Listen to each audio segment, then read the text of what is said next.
Hi! In front of me is Oppo Find X3 Lite, and today I would like to show you how you can change theme of your keyboard on this smartphone.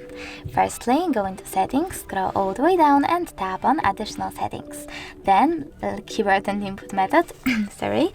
After that Gboard and finally theme. Now you can click on show more over here to see all available options, and when you're ready, download one of those images by tapping on the best one for you, clicking on the switcher next to keyboarders to switch them on or off, and tapping apply. You can do exactly the same with one of those colors. So now when I go back, I can see that theme of my keyboard has changed. Thanks so much for watching. If you enjoyed this video, don't forget to leave a like, comment and subscribe. Bye!